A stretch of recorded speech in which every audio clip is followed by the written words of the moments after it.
added blessings for them. In the mighty name of Jesus, we declare and decree that everything we say will be done. In Jesus' name, and we bless his name. We're thankful that we're here. And those of you that are tuning in, we ask that you all do your digital your evangelism and like, tag, and share. If by chance you have not followed us, we ask that you take the time to follow us. We're just thankful. Um, the Lord, Elder Melvin and I were having a conversation, and he said something that was so prolific.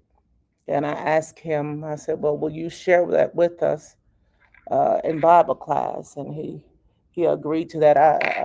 I'm thankful that he has a revelatory word for us on tonight. And for that reason and cause, we will bless his name. Let's receive him as he comes. There are some that will be coming in, but we want to use our time as effectively as we can. You can adjust it. Okay. We say good evening to everyone. It is a honor and a privilege to be not only in the house of the Lord, but to be found in the house of the Lord. The hustle and bustle for those who have been working. I'm off right now, but I go back to work Monday.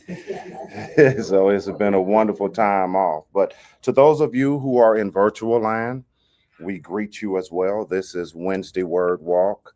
Please take the time, as previously stated, to engage in your digital evangelism. That is a phrase that I got from Pastor Bill Ellis, pastor of APC of Morgan Park. So please engage in digital evangelism and take the time to like, tag, and share. All right, we want to get engaged and delve into this evening's teaching.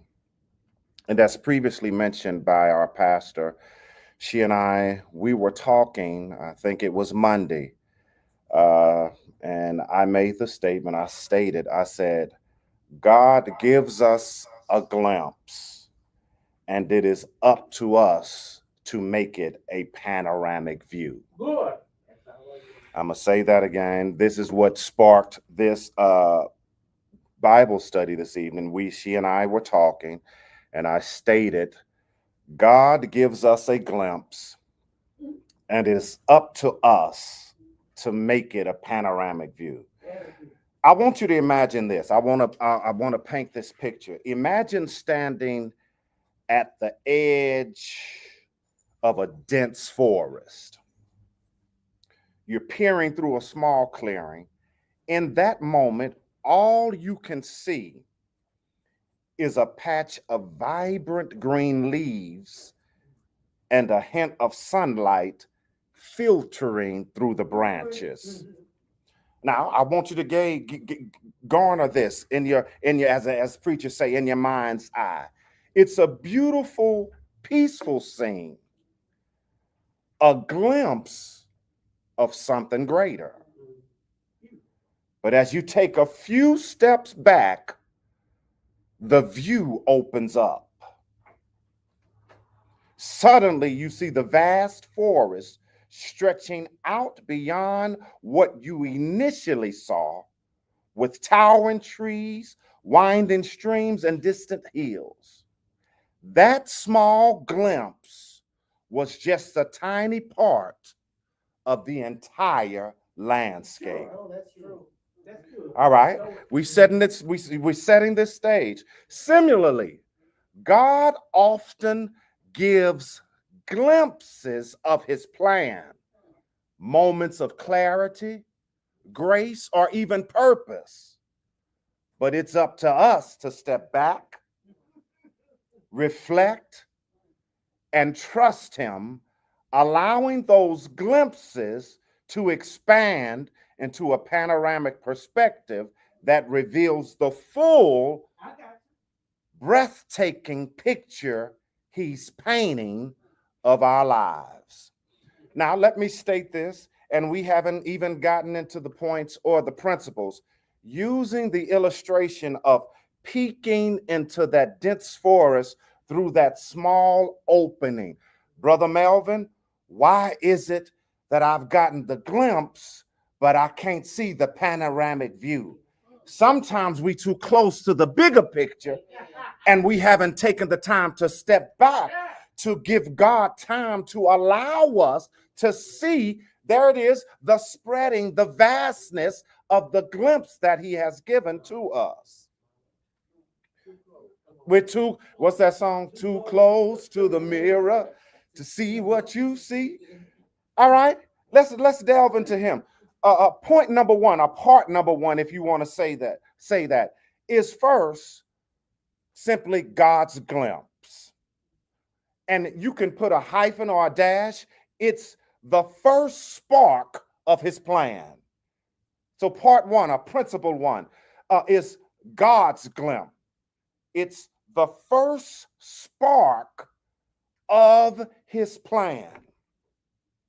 Now, we all know Proverbs chapter 29, verse 18 says, where there is no vision, the people perish. But let me read this to you from the New Revised Standard Version, updated edition.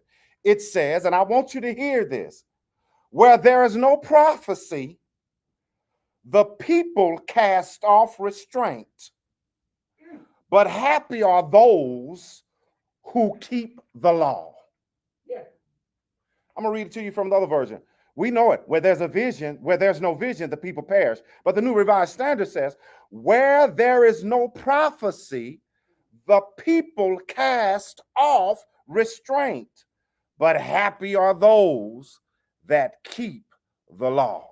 Where there is no prophecy. Sister Cheryl, do you have, when was the last time you flew on a plane? 6 months ago. So you don't have an aversion to flying? Okay, because you must prepare yourself for the message that you have. The esoteric, I'm meaning the esoteric meaning specialized. Your testimony is has already opened doors. Somebody's at the door, Nicole. Has already opened doors. You must prepare yourself to take the stage. Ma'am, go ahead. What are you about to say? Just prophesied what you just said Sunday when we went to the service. Yes, ma'am. Yes, ma'am. And I don't know when it hit me and it said where there's no prophecy. I just had to say it. Also, since we're there, Sister Nicole, there has been silence from transplants that is now disturbing your cognitive space because of the silence. Initially, there was call after call. This silence has started to disturb your psychology. You must still remain in the position of waiting. This silence is not a no, but this is silence is an according to. All right. All right, here we go. Back. Let me jump back in. All right. We were in point number one, God's glimpse. When dealing with God's glimpse, throughout Scripture, God gives us glimpses of his plan, his visions, promises, and revelations. All right? Under this point number one of God's glimpse, I want you to put a little bullet point that says, God desires to reveal himself. You're so close to that opening, you can't see the dense forest. Where are you, God? Why don't you just step back? He desires to reveal himself. Let's go to Genesis chapter 15, verses 1 through 5. Genesis, you don't have to, I have it all here. You just be students today, this evening. Genesis chapter 15, verses 1 through 5 reads like this. After these things, for the word of the Lord came to Abram in a vision. Do not be afraid, Abram. I am your shield. Your reward shall be very great.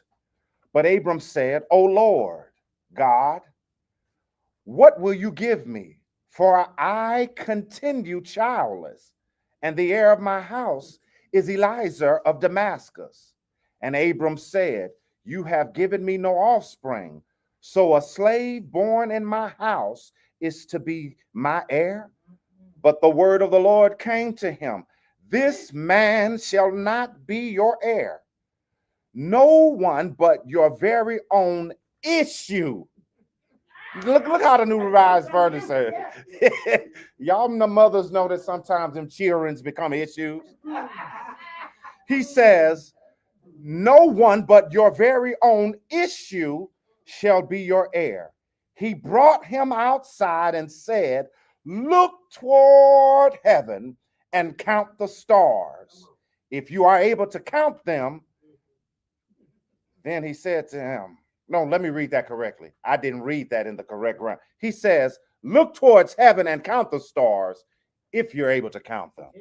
I said it with a high pitch as though it's, if you're able to count. No, if you're able to count. That was affirmative. Like, then he said to him, so shall your descendants be. Now, that's simply a glimpse. He has not gotten the panoramic view yet, but he's at the opening at the dense and vibrant forest. Notice he's not questioning God in the sense when he says, look and count. Had it been some of us, well, Lord, I know you told me, but can you tell me how many stars there are? Right. That's good. I want you to understand. He was He was standing talking to his beginning, already knowing his outcome. Look at this. Look at this. And here's the beauty of it all. When we are going through, or even when it's not tests and trials, even when it's the initial spark, God's glimpse, he's going with, all he's saying is just trust me. But here's what we doing. We all in the window.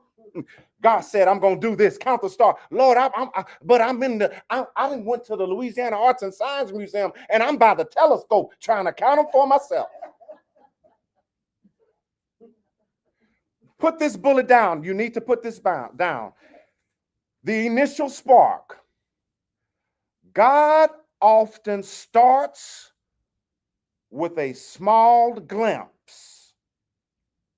I'm going to let you write because I want you to write this. The initial spark. God often starts with a small glimpse, comma, a promise, comma, a word, comma, or vision to ignite your faith.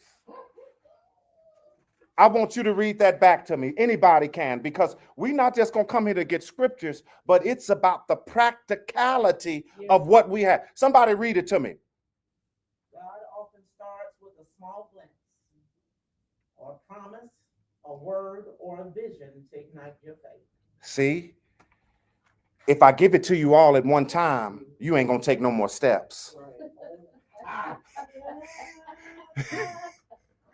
Notice the last part of it.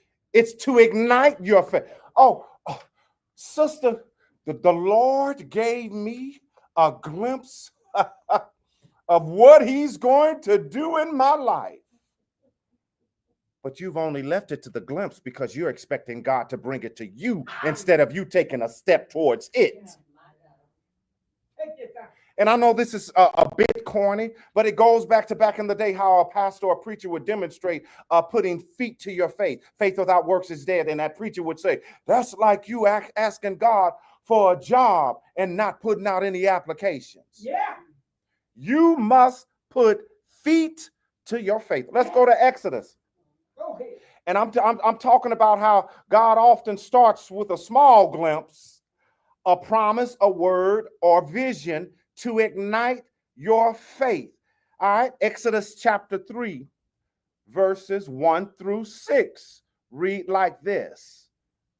Moses was keeping the flock of his father-in-law, Jethro, the priest of Midian. He led his flock beyond the wilderness and came to Mount Horeb, the mountain of God. There the angel of the Lord appeared to him in a flame of fire of a bush. He looked, and the bush was blazing, yet it was not consumed. Then Moses said, I must turn aside and look at this great sight and see why the bush is not burned up. When the Lord saw that he had turned aside to see, God called to him out of the bush, Moses, Moses. Let's go to seminary school. And we've been taught this even before. Our pastor taught us this, but now it's confirmed way back in the gap. When something is stated twice, the first time is to get your attention, but the second time is to establish a thing. Wait till I get to my next class.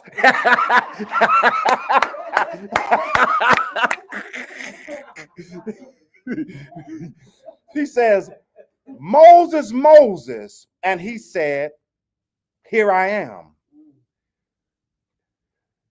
He says, here I am. He says, then he said, come here no closer. Come no closer.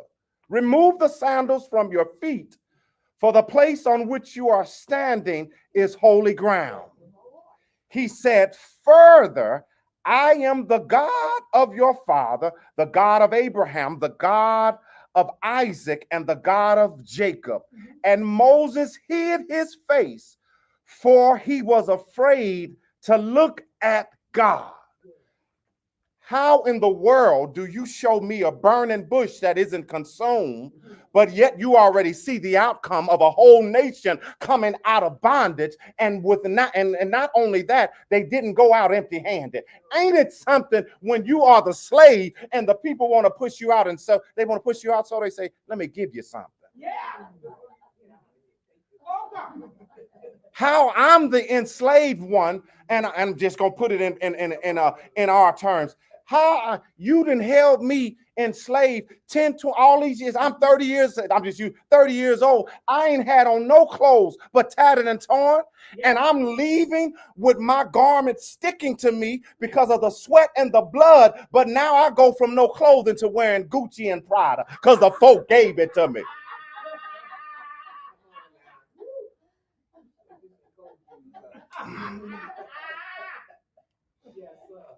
He has a glimpse.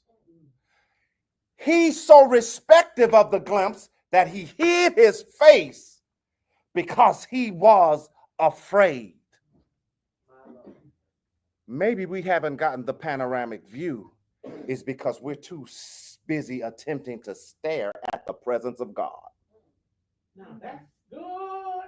I just want you to think about it. That's just something to think about. But he hid. Go ahead. Can we, since you said he was afraid, can we also be, God shows you a glimpse of the vision and you're afraid because maybe the magnitude or greatness of the vision, you're somewhat fearful? Yes, without question. When he'll give you that glimpse, it could, and let me tell you something, God ain't give you glimpse. He will, and you can write this down. God is not going to give you a glimpse of anything that is not in your skill set. I believe that. I'm being sorry. I mean, I'm sorry. I'm not. I'm being sorry. I'm sorry. He's not going to give you glimpses of stardom and singing when you can't hold one note. No, but I'm being very serious.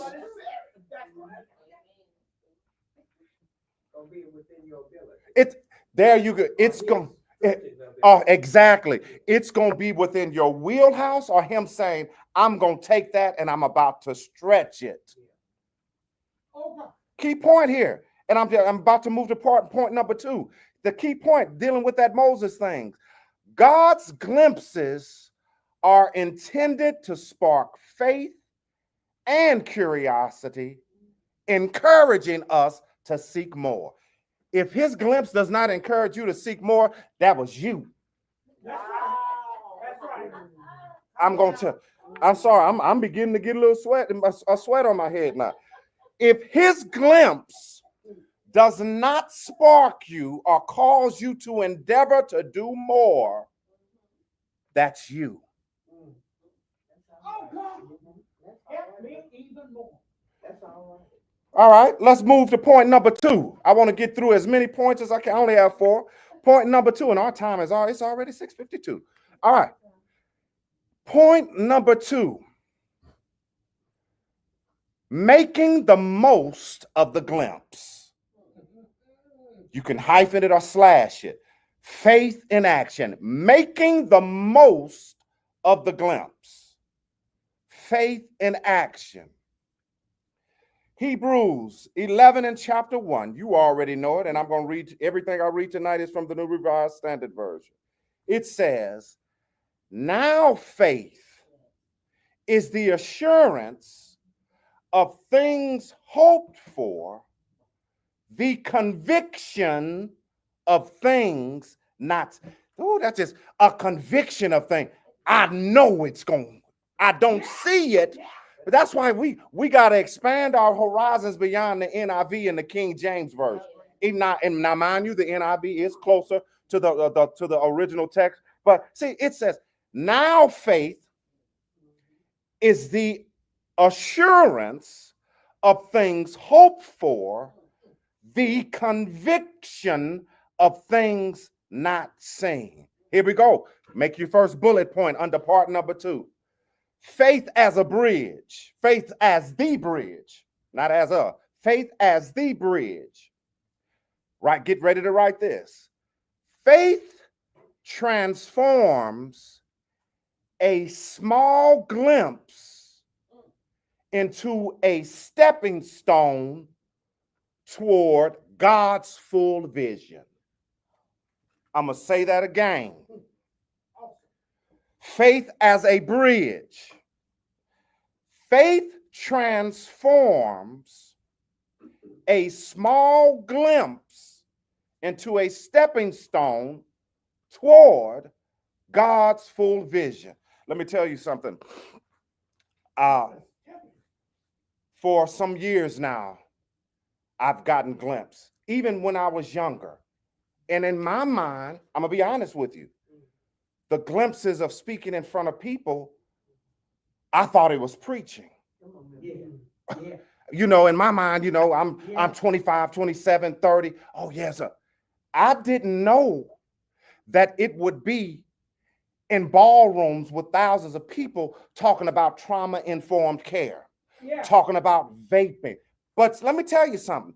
I've gotten the glimpse, and everything that I have done is stepping stones towards God's full vision. And let me tell you, when the panorama truly started, the panoramic view truly started only a couple of weeks ago. When I was on that plane and it hit me, because the plane was full of people. They were talking, oh, where are you going to? Oh, I'm going to the Safe Schools Conference, and so on, so on. I'm going, and I'm sitting there and it hit me. Like, I'm speaking at this conference. Like, I'm speaking. And to tell you this, to start, when we were walking up the stairs for our 8:30, and even the guy said, oh, that's a hard time slot. I said, you're correct. I told my co-presenter, Lori Anderson, I said, regardless if there's one person or if the room is packed, I said, we're here for an assignment. I said, that's the advantage for me coming from a storefront church. I said, now I want to speak to people. I said, but numbers don't move me. Hallelujah. To truly get the panoramic view. And let me tell you, to be doing the presentation and see a man walk in, and then you could see people, oh, that's president. It was the president of the conference. He sat in there, crossed his legs for 15 or 20 minutes, and before leaving gave us the thumbs up. But let me tell you how the panoramic view goes even further. We have finished. We are walking down the stairs. The president's daughter meets Mrs. Anderson, my co-presenter, and I hear her say, you all's presentation is everything that everybody's talking about. She says to Lori, I think we need a repeat. I kept on walking because mama raised me when folk talking that they don't include you, you keep going. She later comes to tell me, Melvin, they are interested in us coming back to do a general session. That's the biggest ballroom. We were in the concurrent sections, but the president and the organization says, we are, see, when I step behind this mic and it's only 5 or 10 people here, and it may be 10 or 20, I'm prepping for the thousands and the millions that I'm going to speak to. Because let me tell you, and I say this with pride in the positive sense, everywhere I go, I represent outreach well.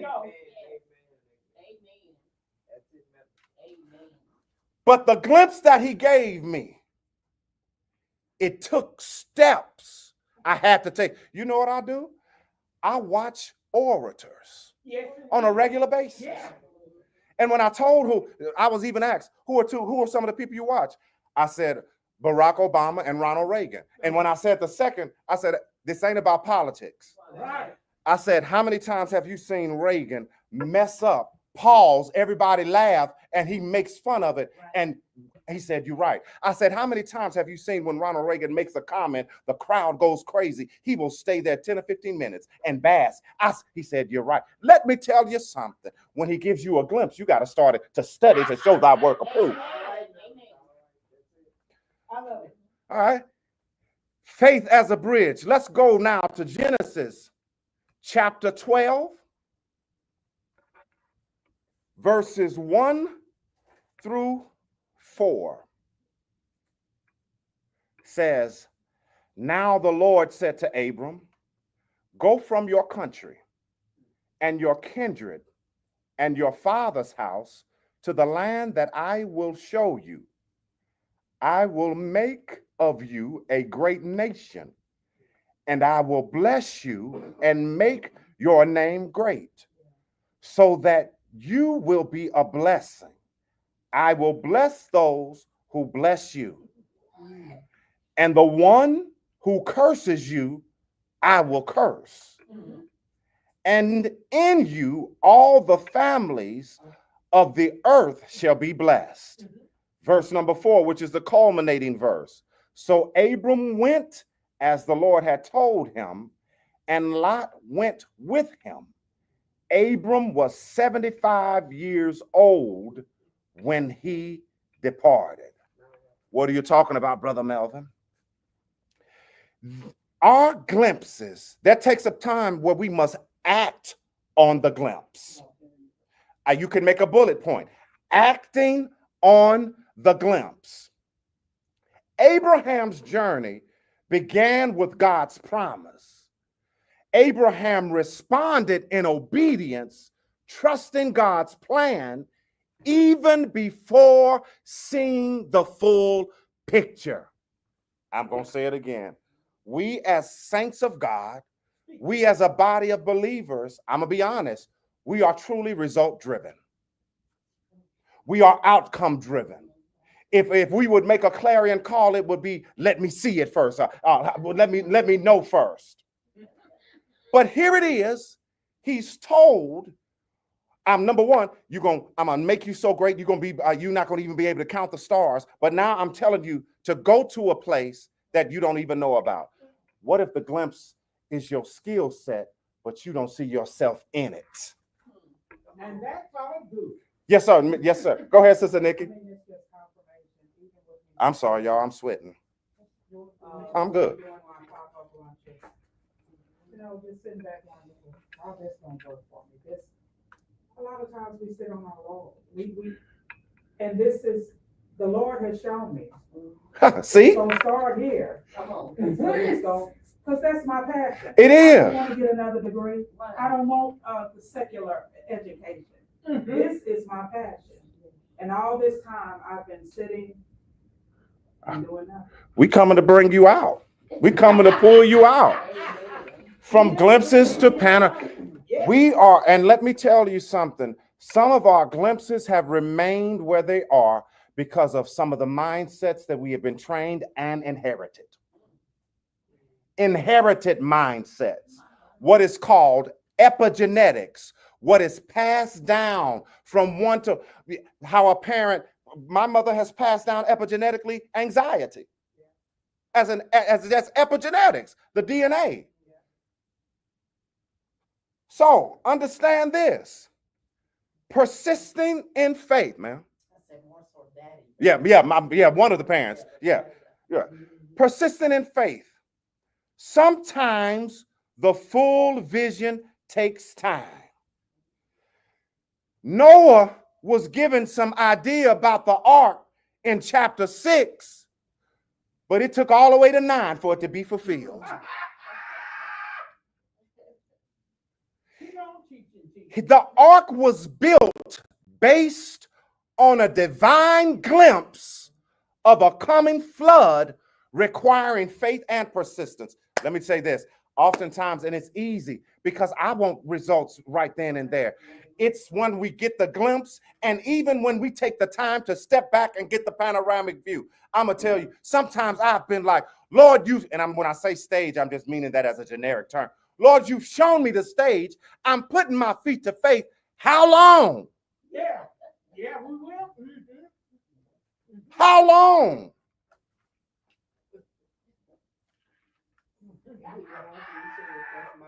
Right, exactly. Now, I want you all to write this down because it's one thing to see, to get the glimpse, but there is a point of activation and igniting. We have been in the viewership phase, but we have not been in the igniting phase. Our faith activates the glimpse, turning it into a path forward. I'm going to say it again. Our faith activates the glimpse, comma, turning it into a path forward.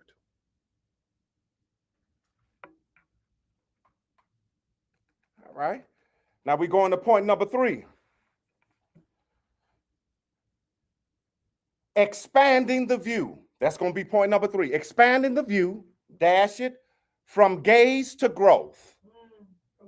From gaze to growth. Expanding the view from gaze to growth. And let me tell you this before I even go any further. God will also, when you step back and he'll give you the view, sometimes he will still put you on a larger stage, but with a smaller room. Y'all don't get what I'm saying, huh? Sometimes he'll put you on a larger stage, but with a smaller room. For example, I have spoken at the LASAC conference here in Baton Rouge, which is one of the most premier conferences. Every single wall in the Crown Plaza was broken down, and it was just one ballroom with the entire ballroom packed. But guess what?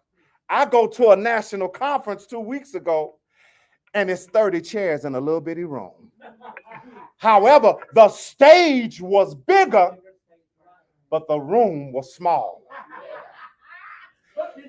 How do you handle when I put you on the stage, but the space may be too tight? Do you complain? I was around some folk recently. Oh, only this amount of people was there. Child, please, come on to Acts. We'll show you how to preach to folk and talk to folk, whether there's 1 or 1,000. You can't tell if you on the other side of the screen, you can't tell whether it's 1 or 1,000. There you go. Exactly. How many of you, let's very briefly, you've gotten a glimpse of something that you don't mind sharing, that you've gotten a glimpse, that you don't mind sharing? Come on, let's talk. This is one of the most quiet y'all have ever been. I'm being serious. but in a good way. What is a glimpse? For me, I've spoken. I've always had a glimpse of speaking in front of large crowds. And even my mother has spoken it.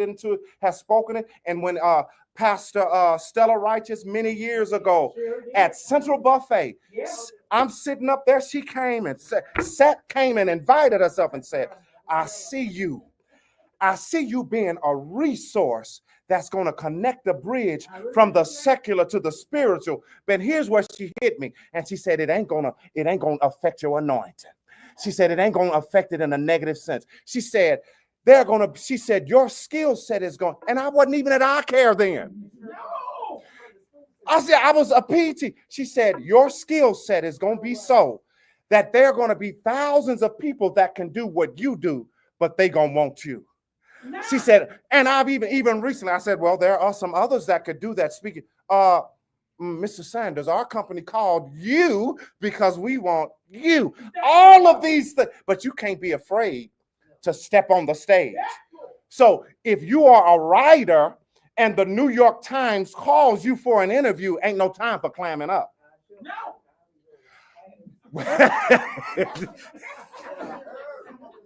Yeah, and I'm sorry, I went on a tangent.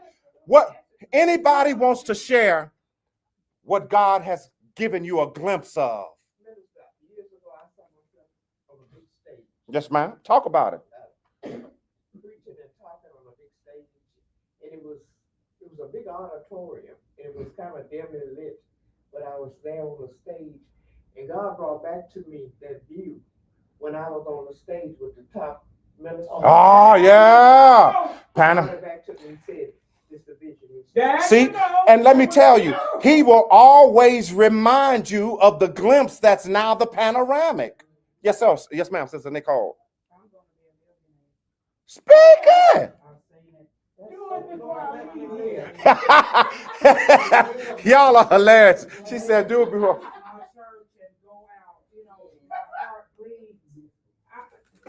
When I'm blessed, I want to be able to go out and bless the community. That's what I'm telling the Lord people in now. Texas. If I could just Oh, go yeah. and set up a booth and just give out $1,000 gift cards. That's why I know that I'm walking in my blessing. Do that. And see, you speak to money as valuation, as a conduit for a greater purpose. Even when you deal with finance, the logos of finance, it's the stewardship of wealth, not the dirty aspect of it is the steward. And let me tell you something. We as members of Acts Outreach Ministries, we have to garner some new neuroplasticity techniques. What are you talking about? Creating new neural pathways. Because guess what? We have to break through and beyond some ceilings. One of them being financial. I am not supposed to take my last breath broke. I am not. And let me tell you something. When God gives you a glimpse of how life can be comfortable, how life can be even great, let me tell you, this is the season of, and all I see is a hand breaking through a little ceiling. Break through and beyond your mentality, your finance. Why you can? Who said you can't live in wherever you want to live? The country club of Louisiana. Who says you can't drive what you want to drive? Time, talent, and treasure. Get out of here. My husband on 88 acres right behind the country club of Louisiana. Oh, see, look at that. See, you 88 acres? Yes, sir. Right behind. Wow, that's prime real estate. Money coming to me. But let me tell you something. And this is a serious moment. Folk may have wanted to put their mouth on him, Pastor Darrell Thomas, back in the day, Mayor Money, but it was a principle that he's lived by. I know that. His members too. And when you see the principle in effect, how you gonna talk against results? That's all I'm saying. How you gonna talk against results? Anybody else before we close out, because it's 7:10? Anybody else got a glimpse of something that you're not afraid to? Because let me tell you something. Even though you're not supposed to tell everything to everyone, sometimes when you speak that thing, that's when the rotors and the momentum of things start happening. Who else, Pastor? Even at your age, I'm being serious. A glimpse. Anything for you, Pastor? Oh, yeah. Go ahead. The breakthrough of the ceiling, he's a glimpse of breakthrough financially, even for the church. That's right. When I was in Arkansas, it's a young lady, I can't think of her name, the grant writer, but she prayed for mommy. She's a millionaire. Mm-hmm. Mm-hmm. She doesn't know me from Adam, but she was speaking to mommy, and she said to me, your ministry has gone through much. She said, but you will be the finisher. Oh, see, talking. You will be the finisher. As far as getting things, Yeah, and walk therein. You. When we dealing with expanding the view from gaze to growth, I'm gonna go to 2 Corinthians. Yes, ma'am. Go forth. When you say gaze, Yes, ma'am. Just gazing, just to look at it. When you just, gaze. yes, ma'am. Gaze, yes, ma'am. Like gazing. I thought you meant Yes, ma'am. very wide. All right, 2 Corinthians chapter 3, verse 18. And it reads, all of us, 2 Corinthians chapter 3, verse 18. And all of us with unveiled faces, seeing the glory of the Lord as though reflected in a mirror, are being transformed into the same image from one degree of glory to another. For this comes from the Lord, the Spirit. I want you to write this down. Continuous revelation. Continuous revelation. And here's the note. As we seek God, he reveals more of his plan, comma, expanding our perspective. I'm going to read it again. As we seek God,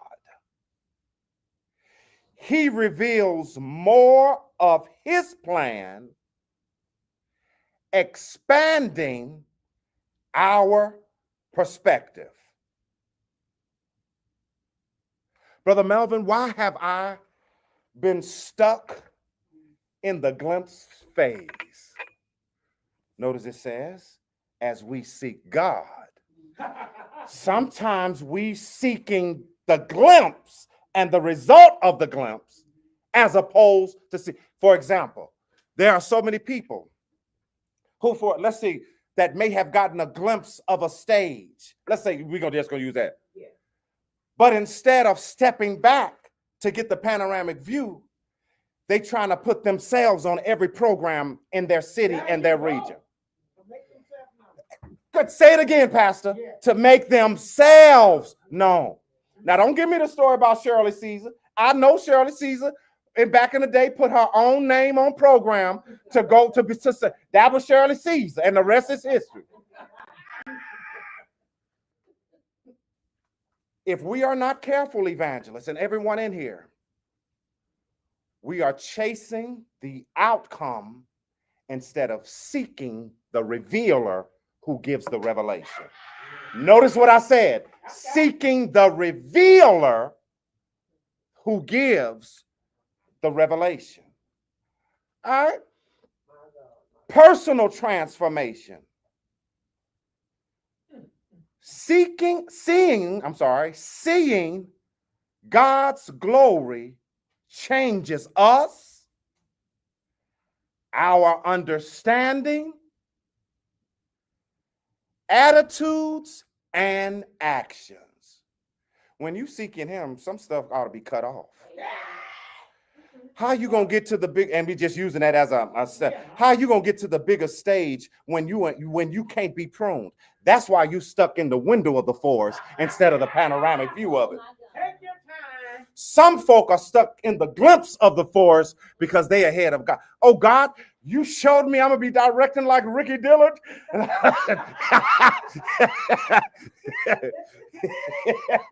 So and that does bring me to something. God does not give glimpses of carbon copies. No. I love that. I'm going to say it again. He does not give glimpses of carbon copies. And let me tell you, I'm going to just give it to you in the preaching world. There's one Bishop Noel Jones, one Prophet Hall, one Joel. When you try to be something you aren't, you're only giving value to the original. That's all right. You can scream. You in church, Pastor, scream. Seeing God's glory changes us, our attitudes, understandings, and actions. Romans 12, verse 2 says, do not be conformed to this age. I like the way the New Revised. Age meaning everything. To this age, but be transformed by the renewing of the mind, so that you may discern what is the will of God. I ain't even finished. Discern. Some of you are discerning your fleshly outcomes. Oh my God. And you in the spin cycle because you're only chasing after the humanization of the outcome instead of chasing the revelation. I know some folk don't like that song, I'm chasing after you, because well, there's some chasing. As the deer panteth after water, so does my. And when Job had lost everything, and I'm just using this to color, he walked out, where are you? There you go. I can't find you. That's right. Discernment. In this day and time, discernment could be taught on in every subject matter. Giving, relationships, because we often discern what pleases our flesh. Exactly. Oh my goodness. Exactly. We speak to the hedonistic. Hedonism is seeking for one's own self-pleasure. Even in friendships. Go. What do you expound on that? Expound on that, Pastor. When the Bible talks about iron sharpening iron, and you're in a friendship or a relationship that you're, instead of being sharpened, You've been dull. In the words of Elder Jenkins, you're dull hearing. You understand? But because it satiates my flesh, Right. you know, I'm in a complacent state. Yeah. But I'm enjoying being here. Right. Oh, see? Because I'm not being challenged. And if you in a relationship, or I'm not in friendships that I'm not going to be challenged in. That's right. You are supposed to be challenged in friendship. Be in relationships that I'm not. You know, there's some people that I talk to, but it ain't. It's very superficial. Right.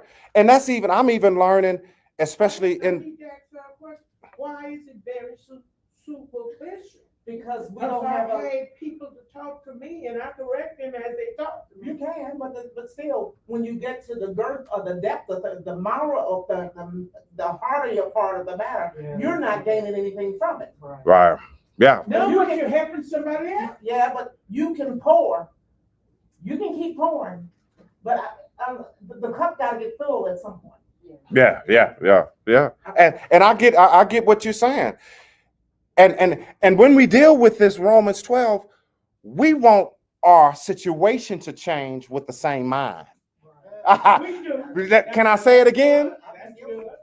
We want our situation to change, and that's why some people, and I don't want to use this statement of judge, it's not a judgment.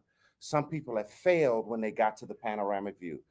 There is a lot of validity to you have to make sure your anointing that you can handle it when it takes you certain places. I can name you one of my favorite preachers. I will not. My top two. I would have traveled around the world to see him, but got stumbled in his own way. Yeah. When you get to the panoramic view and that to the stage and you can't hold it, I tell the Lord, as you continue to expand me, give me discipline. Give me discipline. My mother even told me recently, some months ago, she stated, we were talking and she still drops nuggets. She was saying, I forget the exact line that she stated.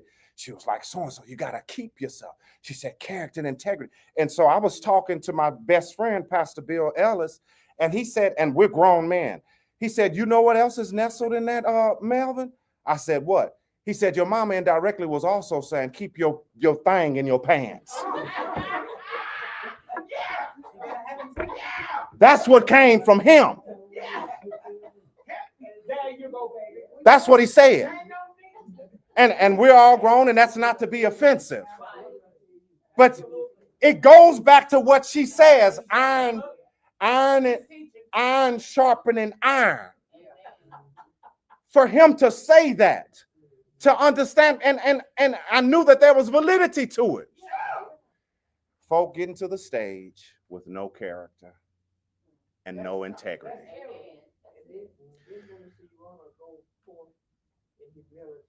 When Emeritus told me the Sunday before, when after Pastor took over, she told me the Sunday before. She said, "You getting ready to go forward?" And I told her, I said, "Pastor, all I pray is that God take me forward, that He keep me home. I want to stay home." Yeah. Because the Lord showed me a long time ago how I would look if I try to exalt my glory. Yeah. There you go. Oh, without question. Take His glory. Without question. So we got to always remember. My sister-in-law used to say, "It's not about you; it's all about Him." It is. It's about Him. Yeah. And let me tell you, and this ain't nothing prophetic. I would never say something. This is word of knowledge. Your skill set of writing. Didn't Evangelist Jenkins write a book too? Where the part twos? And that's just me. Now you know I'm not an author. That's just me challenging my sisters and brothers. And it was good. When I wrote the book, God gave me the color for the cover. And I didn't want that color, but that's what He told me to have. I said, "Lord, I want this color." And He told me, "Then let your next one be that color." Right. This one gonna be this color. Let me tell you something. Some of the outcomes that God has willed for us are already in our wheelhouse. He's just saying you just sitting on it. That's all you're doing. And Sister Nicole, that she mentioned it. There are things that are already there's a sage set for you. You just have to brush off the skill set, or you have to enhance it. If that means you got to go, if you're a singer, go into a vocal coach. If that's this or that, if it's practicing in the mirror, if you're a preacher and want to preach on larger stages, if it's learning how to step up to a mic and turn on the mic and lift up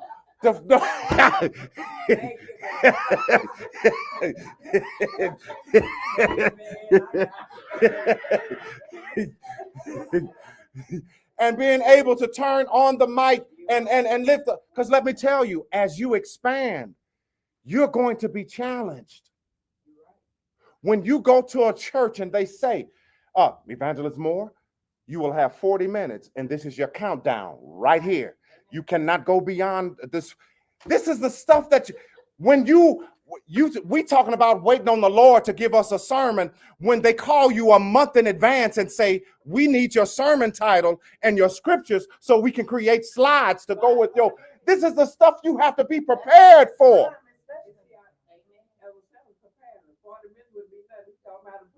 Right. Yeah. When you are put in those positions, we have been trained here at Acts, and I'm about to close this out.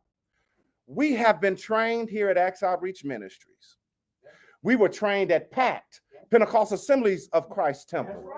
Everything that I use right now, I use in this secular and spiritual realm from this small church. You don't know how good, and you don't know how good it feels to be sitting in a ballroom full of people and a presenter is presenting and says, "There's this man by the name of Melvin Sanders.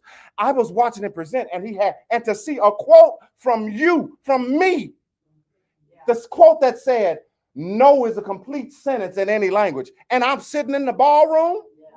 I felt good. I know you did.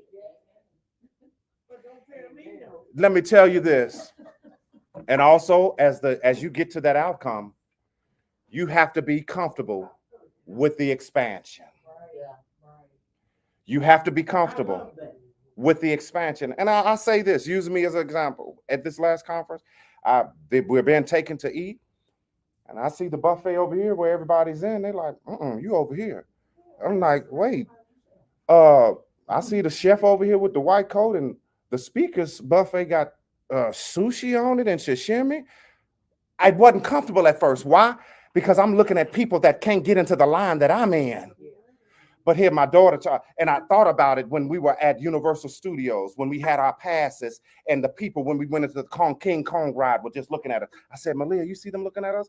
That young lady looked at me and said, "Dad, that doesn't concern me. We paid for access." All right. I'm sorry. She said, Dad, that doesn't concern me. We paid for access because we paid the extra.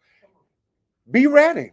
Learn how to use your forks and stuff. I have sat in the last month in the most expensive piece of property that I've ever been in, and sat with millionaires for in the last 2 or 3 weeks. And I don't say that ain't no flex, because I'm not a millionaire yet. But to understand, every room I walk in, I belong here. But it calls for refining. It does, and I've been. And the problem is, we don't mind being distracted in our behavior, but it requires a refining of us as we get to this stage. There should be a refining. Without question, because there's connectivity. When I go into this place and there's these people who all of them have 7 and 8 figures, and he says, and an individual says, "Oh, who are you?" Son, I'm Melvin Sanders. "Oh, your sister was here just last week with my wife, helping her with a puzzle.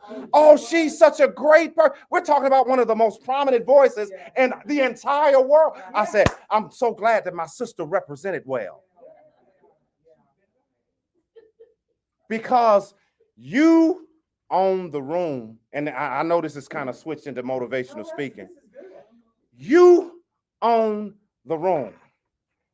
Went to that intensive in Richmond, Virginia. You got pastors and preachers that you all watch on a regular basis. Yeah. Soon as I speak, they give me the name professor. I told one of them, I said, all I did was read the slide. He said, "Doc, that voice." I don't get it. And accepting, the talking voices have always been these 2 young ladies back there. In the last 3 years, to just get up to greet people at a conference and people pull out their phone to record my voice. Accept it, accept the expansion. And that expansion ain't just for me, it's for everybody. Because guess what? I'm going to enjoy flying to Kentucky or Illinois because one of the evangelists have to preach at a conference or speak somewhere. Because let me tell you, you can't be the only one on stage. You got to support the others who have gone to their stages. Some of my friends was like, when Evangelist Jenkins was preaching, it was like, "Man, all we could do is hear you yelling and screaming." I said, "Man, I'm all a ministerial staff biggest cheerleader." I said, "I'm going to always be loud." Yes, when Evangelist Jenkins was preaching, he's like, "Man," after the fact, I'm always have my preacher's friend, "Man, you were so loud." I said, every preacher that get up from Acts, I'm going to be loud. But I'm about to end this here. I want you to understand this. See how she's glimpsing out there? No, I'm just saying. There's a difference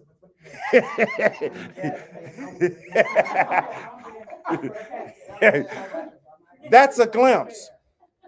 That's a glimpse. But when you step back, when you step outside that door and step back, you're going to get much more than that perspective through there. I challenge you, if you've gotten a glimpse, to take steps forward towards that glimpse, to expand your view. Go from gaze to growth. We've been gazing long enough. If we've been gazing so long, our song should be "Mine eyes have seen the coming of the glory of the Lord."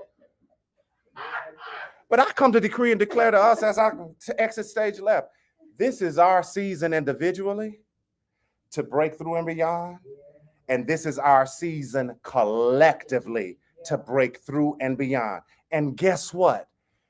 Once you tap into whatever that glimpse / panoramic view is, watch how your own enterprises start becoming greater as the main enterprise becomes greater. Let me tell you, you deserve to be in any room that you're in. I believe that. Because God has anointed you and prepared you for such a time as this. All right, Pastor, you can come on. That's awesome. Okay. And we just thankful for Elder. And those of you that are in virtual land, we thank God for you joining us. I see all of you at Brother Allen, Sister Shauna's on. If this has blessed your life, the platforms are given down at the ticker tape. And I challenge everyone, let's plant a seed of $10 tonight. $10. Let's try to believe God for until the next time. God bless you and keep you. We'll be back on Sunday morning at 9 o'clock. You all have a good rest of the evening. We're just thankful for the word. Y'all ain't saying nothing, but this is what I needed.